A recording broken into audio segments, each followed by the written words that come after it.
Hello, welcome to episode 20 of Director's Commentary Berlin. This is a quick, some footage of my Airbnb I was staying in. Shout out to Amir, the host, who was a cool guy and a really cool place.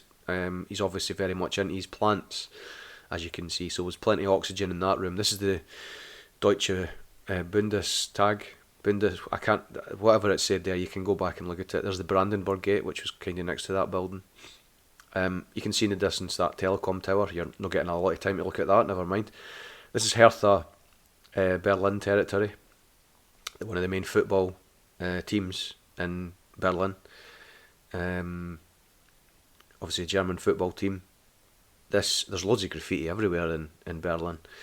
This is a section of the Berlin Wall, sort of in the middle of the city centre. It divides like what was the east and the west. I'm on the east side at the moment. The other side would have been the west, which would have been run and operated by the Americans. There's history about it everywhere, like this sort of comic type thing that you can see.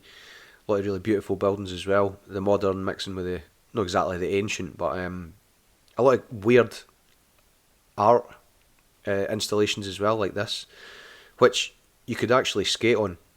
You were actually encouraged to skate on it by the artist. This area here's Potsdamer Platz.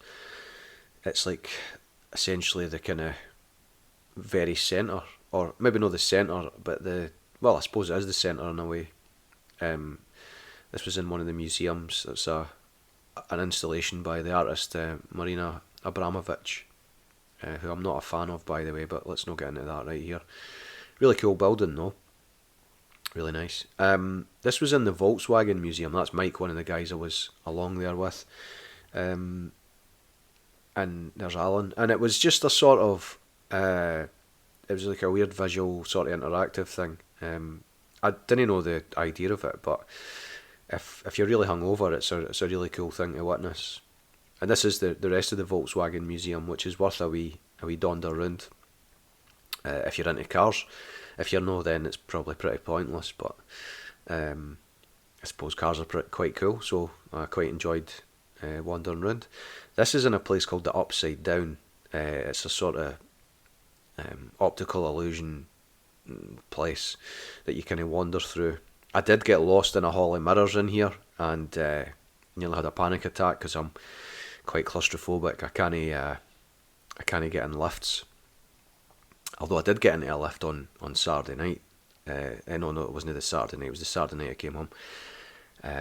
So you can see why it's called the Upside Down. I got into a lift on the Thursday night, Friday morning, and there's a story behind that, but that's not to be shared on YouTube. So this is the rest of the so-called Upside Down. Nothing to do with Stranger Things, fortunately or unfortunately.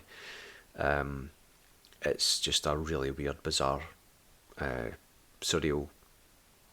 No, I didn't put any of those wigs on, if you're curious about that. And that's just a wee section of the Berlin Wall at the end. There's so much I didn't see, so I will be going back, so just consider this part one.